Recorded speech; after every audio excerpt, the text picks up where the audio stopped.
అబ్బా నాకు ఇంకా కూసుమో చూడండి అసలు షివరింగ్ తగ్గట్లేదు ఆ బీజిఎం కి. యావరేజ్ ఉంది సినిమా, అంత ఏం లేదు. దీంట్లో మాస్ ఉంది కానీ మహారాజా లేడు. వాళ్ళు యాక్సెప్ట్ చేశారంటే నో లిమిట్స్, అసలు యాక్సెప్ట్ చేయలేదు అంటే ఇంకా వీకెండ్కి చట్టుకెళ్ళిపోతుంది. ఫ్లాప్ అనే టాకు, డిజాస్టర్ అనే టాకు అలా తేవద్దు. కేజీఎఫ్ కూడా కేజీఎఫ్ అసలు ఏం పనికిరావు. సినిమా యావరేజ్ ఉందండి. సినిమా యావరేజ్ ఉందండి. ఈడ సినిమాలో మాస్ కనిపించింది, మహారాజా కనిపించలేడు. మాస్ కనిపించారు. సెకండ్ హాఫ్ పర్వాలే అండి. ఫస్ట్ హాఫ్ అయితే అంత బాగాలేదు. డైరెక్షన్ బాగాలేదా? స్టోరీ వల్లగా బాగాలేదండి. డైరెక్షన్ ఓకే అండి, డైరెక్టర్ సూపర్. దానికి బీజిఎం అయితే ఎక్సలెంట్ అండి. ఇప్పుడు మూవీ టీం చెప్పింది క్లైమాక్స్ బాగుంటుందని. క్లైమాక్స్ ఎలా ఉంది? క్లైమాక్స్ అదే చెప్తున్నా, సెకండ్ హాఫ్ బాగుందండి. ఫస్ట్ హాఫ్ అయితే అంత బాగాలేదు. ఏం లేదండి. మాస్ మహారాజా గెటప్స్, లుక్స్ ఈ సినిమాలో సూపర్. నేను అదే చెప్తున్నా, దీంట్లో మాస్ ఉంది కానీ మహారాజా లేడు. ఎందుకంటే మహారాజా అంటే ఏంది, ఆయన కామెడీ. దీనిలో కామెడీ కనిపించలేదు, మాస్ ఒక్కడే కనిపించింది. అంటే మహారాజా కూడా కనిపిస్తే బాగుంటుంది అని నా ఉద్దేశం. అది బాగుంది. సెకండ్ హాఫ్ అయితే ఓకే అండి. లేవండి సాంగ్స్ లేవు. అదే చెప్తున్నాను, సాంగ్స్ అయితే ఏం లేవు. రేటింగ్ ఎంత సార్? 5కి అండి, 2 ఇస్తానండి. ఎలా ఉంది మేడం మూవీ? అబ్బా ఏమన్నా ఉందండి సినిమా, కెవ్వు కేక అనొచ్చు అసలు. మాస్ మహారాజా గెటప్ ఎలా ఉంది? ఆయన గెటప్ మాస్ మహారాజా అండి. ఆయన ఇంక చెప్పక్కర్లేదు మనం. సాంగ్స్, బ్యాక్గ్రౌండ్ స్కోర్ ఎలా ఉంది? అబ్బా నాకు ఇంకా కూసుమో చూడండి అసలు షివరింగ్ తగ్గట్లేదు ఆ బీజిఎం కి. బాస్టర్ కొట్టాడా? సూపర్. అసలు ఎంత బాగా హిట్ అవుతుంది అంటే చెప్పలేము అసలు. ఇది లేదు సూపర్ ఉంది అసలు మూవీ. ఫస్ట్ నుంచి లాస్ట్ వరకు అసలు వేరే లెవెల్. ఆ లాస్ట్ అయితే చెప్పనే అవసరం లేదు. అదైతే థియేటర్లోనే చూడండి please, don't miss it. Director, producer climax ఒక రేంజ్ లో ఉంటుంది అన్నారు. ఆ రేంజ్ లో యావరేజ్ ఉంది సినిమా, అంత ఏం లేదు. ఫైట్స్ ఎలా ఉన్నాయి? సినిమా అంతా ఫైటింగ్ ఉంది, అసలు ఏమైందో కూడా ఏం అర్థం కాలేదు సినిమా అసలు. Director, producer last half an hour ఒక రేంజ్లో ఉంటుంది అన్నారు. క్లైమాక్స్ ఆ రేంజ్లో ఉంది. క్లైమాక్స్ అయితే ఓకే, క్లైమాక్స్ బాగుంది కానీ స్టార్టింగ్ ఎగ్జిక్యూషన్ అయితే పర్ఫెక్ట్ లేదు. Okay just okay. రేటింగ్ ఎంత సార్? 5కి 2. కాకపోతే ఆ ఎలివేషన్స్కి ఎంత అయితే ఇచ్చారో ఆ ఎలివేషన్స్కి జస్టిఫికేషన్ ఇవ్వలేకపోయారు. అది కొంచెం డిసప్పాయింటింగ్గా ఉంటుంది. సో లాస్ట్ వరకు, ఫస్ట్ నుంచి లాస్ట్ ఫ్రేమ్ వరకు ప్రతి ఫ్రేమ్ కూడా ఒక ఎలివేట్ చేసి క్లైమాక్స్కి వచ్చేసరికి సెకండ్ పార్ట్లో మేము జస్టిఫికేషన్ ఇస్తామని చెప్పి మధ్యలో ఆపరేషన్ చేశారు. అది కాకుండా సినిమాటోగ్రఫీ బాగుంది అండ్ ఎడిటింగ్ చాలా బాగుంది. తెలుగులో ఫస్ట్ అంటారు వేసినట్టు ఇలాంటి ఎడిటింగ్. కాకపోతే ఏంటంటే ఫ్యామిలీ ఆడియన్స్కి అంత అర్థం కాకపోవచ్చు, ఫ్యామిలీ ఆడియన్స్కైనా మాసెస్కైనా అంత అర్థం కాకపోవచ్చు. అది కొంచెం బాగా చేస్తుంటే బాగుండేది. కాకపోతే బాగుంది. కాకపోతే మన తెలుగు ఆడియన్స్కి నచ్చేలా కొంచెం క్రిస్పీగా లేదంటే కొంచెం షార్ట్గా కొంచెం టైట్గా చేస్తుంటే అది కొంచెం బాగుండేది.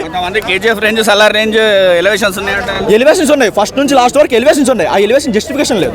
జస్టిఫికేషన్ లేకపోతే అంత సాటిస్ఫై అవుతుంది. బయటకు వచ్చేటప్పుడు ఆ సాటిస్ఫాక్షన్ అయితే ఉండదు. మూవీ టైం క్లైమాక్స్ ఒక రేంజ్లో ఉంటుంది అన్నారు. ఎలా ఉంది క్లైమాక్స్? అంతా ఏం లేదన్న. క్లైమాక్స్ సినిమాకి సంబంధం లేదు, అంత పెద్దది లేదు. కానీ ఆ ఎలివేషన్స్ బాగున్నాయి. ఆ ఫైట్ అయినా లేదంటే ఒక కాళీమాత ఫైట్ ఉంటుంది, ఆ ఫైట్ చాలా బాగుంది. ఇప్పుడు సలార్లో కాటరమ్మ ఫైట్ ఎలా ఉంటుందో ఆ రేంజ్లో ఫైట్ ఉంటుంది. స్టోరీ ఎలా ఉంది? కొత్తగా ఉందా? రొటీన్ స్టోరీ అన్న. కాకపోతే ఎలివేషన్స్ కొత్తగా ఉన్నాయి. ఎలివేషన్స్ అయినా, డైలాగ్స్ అయినా, ప్రతి డైలాగ్ ఫస్ట్ ఫ్రేమ్ నుంచి లాస్ట్ ఫ్రేమ్ వరకు ప్రతిదీ డైలాగే. ప్రతి కన్వర్జేషన్ కూడా ఒక టోటల్ పేలిద్ది. అంతవరకు బాగుంది అంటారు కదా. మరి పార్ట్ 2 కోసం వెయిట్ చేసేంత కంటెంట్ పార్ట్ 1 ఉందా? అంత కంటెంట్ అయితే లేదన్న. ఇప్పుడు సలారు, కేజీఎఫ్ అంటే అవి కంటిన్యూస్ స్టోరీ కాబట్టి వెయిట్ చేయొచ్చు. ఇందులో సైంధవ్ 2 ఒకేలా ట్రై చేశారు. సైంధవ్లో కూడా పార్ట్ 2 వెయిట్ చేసేంత స్కోప్ కూడా ఏం లేదు. సేమ్ ఇందులో కూడా స్కోప్ కూడా ఏం లేదు. కాకపోతే ఏం చెప్తారు సినిమా ఎలా ఉందంటే?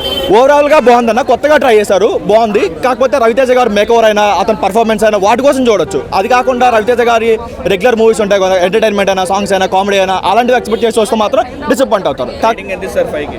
రేటింగ్ అంటూ చెప్పలేమన్నా. ఎందుకంటే ఇది రిమైనింగ్ ఆడియన్స్ మీద డిపెండ్ అయి ఉంటుంది. వాళ్ళు యాక్సెప్ట్ చేశారంటే నో లిమిట్స్, అసలు యాక్సెప్ట్ చేయలేదు అంటే ఇంకా వీకెండ్కి చట్టుకెళ్ళిపోతుంది. ఫైట్స్ అవి చాలా మంచిగా ఉన్నాయి. ఆయన లుక్ ఎప్పుడు కూడా అప్పటి నుంచి ఇప్పటి వరకు ఒకేలాగా ఉన్నాయి. ఎప్పుడు కూడా చేంజ్ కావు ఆయన లుక్స్. అవి సాంగ్స్ 2 సాంగ్సే ఉన్నాయి, మంచిగా ఉన్నాయి. కేజీఎఫ్ మించిపోయింది. ఫస్ట్ హాఫ్ నార్మల్గా ఉంటుంది, సెకండ్ హాఫ్ అయితే హైలైట్ అనమాట. ఎక్స్ట్రాడినరీ. ఇప్పుడు దాకా మీరు కామెడీ చూస్తుంటారు, ఇది మరో లెవెల్ అనమాట. Action pack. చెప్పాను, యాక్షన్ అయితే చెప్పలేము. అది కేజీఎఫ్ అసలు ఏం పనికిరావు. ఇప్పుడు క్లైమాక్స్ ఒక రేంజ్లో ఉంటుంది అన్నారు డైరెక్టర్, ప్రొడ్యూసర్. ఆ రేంజ్లో ఉందా? మామూలు లేదు. దానికి మించే వాళ్ళు చెప్పిన దానికి ఏ మాత్రం తీసిపోదు. మంచిగా ఉంది. చెప్పాను కదా, మాస్ లుక్లో మంచిగా ఉన్నాడు. మనం వేసిమారెడ్లో బాలకృష్ణ ఎలా చూసాం, దానికి మించున్నాడు అనమాట. తంది మంచి క్యారెక్టరే. Block buster super boy. Highlight boy. Second half highlight మంచిగా. రేటింగ్ ఎంత ఇస్తావు? 5కి 5కి 4 భయ్యా. డైరెక్షన్ చాలా బాగుందండి. రవితేజ గారి యాక్షన్ మాత్రం అల్టిమేట్ అసలు. ఆయన జీవితంలో ఇది ఫస్ట్ అనుకుంటాను నాకు తెలిసి. ఇంత మంచి మూవీ రవితేజ గారికి మంచి movie and more over young director first movie that is also extraordinary. మనకు ఊహకే అందదు మూవీ. సినిమా చాలా బాగుందండి. రవితేజ గారి యాక్టింగ్ చాలా బాగుంది, డైరెక్షన్ బాగుంది, మ్యూజిక్ బాగుంది, బ్యాక్గ్రౌండ్ మ్యూజిక్ బాగుంది, యాక్షన్ సీన్స్ చాలా అల్టిమేట్ ఉన్నాయి. అండ్ రవితేజ గారి లుక్ చాలా కొత్తగా ఉంది, చాలా ఆనందంగా ఉంది. సినిమా చూసినంతసేపు కూడా బోర్ అనేది ఏమీ లేదు. ఫ్లాప్ అనే టాకు, డిజాస్టర్ అనే టాకు అలా తేవద్దు. నచ్చిన వాళ్ళు చెప్తారు, బట్ నేను ఆయన డైహార్ట్ ఫ్యాన్, ఆయన ఫ్యాన్ అని కాదు, నేను సినిమా లవర్ని. సో సినిమా చూశాను, చాలా ఆనందంగా ఫీల్ అయ్యాను. Worth it. టికెట్ కొనుక్కుని చూసినందుకు వర్త్ ఇట్. చాలా బాగుంది. ప్రతి ఒక్కరూ చూడండి, థియేటర్లోకి వెళ్ళి చూడండి, సినిమా వాళ్ళని ఎంకరేజ్ చేయండి. ఎలా ఉంది bro movie? Bro eagle movie నాకైతే చాలా బాగా అనిపించింది, బాగుంది సినిమా. అంటే గత సినిమాలతో పోలిస్తే ఇంత బెటర్ మూవీ. ఎప్పుడు ఇంత యాక్షన్ చూడలేదు నేను రవితేజ సినిమాలో. ఫుల్ యాక్షన్ మూవీ అనమాట. కేజీఎఫ్ రేంజ్లో యాక్షన్ ఉంది.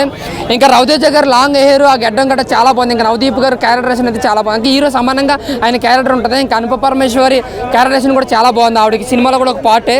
ఇంకా సెకండ్ హీరోయిన్కే రోలు తక్కువే, ఆ క్యారెక్టరేషన్ కూడా తక్కువే, డైలాగులు కూడా. ఇంకా కార్తిక్ గెట్టంనేని గారు డైరెక్షన్ విషయం సినిమాటోగ్రఫీ కూడా చాలా కొత్తగా అనిపించింది అన్న. ఆయన కూడా రవితేజని చాలా బాగా డీల్ చేశాడు. ముఖ్యంగా యాక్షన్ పార్ట్ విషయంలో అయితే మాత్రం కేజీఎఫ్ గుర్తొస్తుంది అన్న. అంత యాక్షన్ పార్ట్ ఉంది, ఫుల్గా ఎంజాయ్ చేస్తారు యాక్షన్ పార్ట్లు అయితే. అన్న స్టోరీని కొంచెం రొటీన్ అయినా సరే కొంచెం కొత్తగా చూపించారు. అది కూడా మనకు సెకండ్ హాఫ్లో తెలియదు. బట్ ఎలివేషన్లో కొంచెం ఎక్కువ పెట్టారు, ఎలివేషన్కి బాగా ఎక్కువ పెట్టారు అనిపించింది. బట్ కేజీఎఫ్ రేంజ్లో ప్రతి సీన్ కూడా ఎలివేషన్తోనే మొదలవుతుంది మనకి. ఇంకా సెకండ్ హాఫ్ ఒక ఫైట్ అనేది ఉంటుంది 2 నిమిషాలు. అది సలార్ మూవీలో కాతరం ఫైట్ కన్నా ఇంకా బాగుంటుంది అనమాట. ఎంత స్నైపర్లతో గన్లతో మన అన్న రవితేజ అన్న ఫైట్తో చాలా చాలా బాగుంటుంది. 20 నిమిషాలు సీట్లో కూర్చోరు, ఎగురుతా విజిల్ వేస్తూ ఉంటారు. నాకు తెలిసి ప్రశాంత్ని సినిమా చూస్తే ఇలాంటి ఇంకా సలార్ 2లో పెట్టవచ్చు. అలాగే పార్ట్ 2 కూడా ఉంది ఇందులో. ఆ యుద్ధకాండ అనేది ప్రకటించారు. ఇదే ఇలా ఉంటే యుద్ధకాండ ఇంకా వైలెంట్గా ఉండబోతుందని చూపించారు. పార్ట్ 2 కోసం వెయిట్ చేసి అంత కంటెంట్ పార్ట్ 1 ఉందా? అంటే సినిమా అయితే ఇక్కడతో కంప్లీట్ అయిపోయిందన్న. బట్ ఓన్లీ యాక్షన్ పార్ట్ కోసమే సెకండ్ హాఫ్ వెయిట్ చేయాలంతే. సూపర్ ఉంది. రవితేజ రగుడ్ లుక్, యాక్షన్ తీరు, ఇంకా గన్స్ అయితే గన్స్ ఎవరి దగ్గర పోనీరు, మొత్తం రవితేజ అన్న దగ్గరనే ఉంటుంది. ఒక లవర్ మాట, వాళ్ళ వైఫ్ మాట చెప్పింది, ఇట్లా ఎవరి దగ్గర గన్ పోకూడదని ఆపమని చెప్పింది. దాని గురించి ఇది మొత్తం క్లైమాక్స్ సూపర్. ఇంకా పార్ట్ 2 కూడా ఉంది. దీంట్లో అయితే రగుడ్ లుక్ చూపించారు. అందరూ ఎక్స్పెక్ట్ చేస్తారు రే అన్న కామెడీ అని, కానీ దీంట్లో ఎట్లా చూపించాలో అట్లా చూపించింది డైరెక్టర్గా. అయితే క్యారెక్టర్ బాగుంది. ఫస్ట్ దాని నుంచే స్టోరీ మొదలు, అనుపమ పరమేశ్వర్ నుంచే స్టోరీ మొదలవుతుంది. సూపర్ అవుతుంది. అనుపమ పరమేశ్వర్ ఉంది కదా, ఇంకో హీరోయిన్ చనిపోయింది. ఆయన హీరో వైఫ్, ఆమె మాట ఇస్తుంది ఎవరి దగ్గర గన్ పోనీయకుండా ఆపమని. అంతే. 5కి 3.5 అన్న.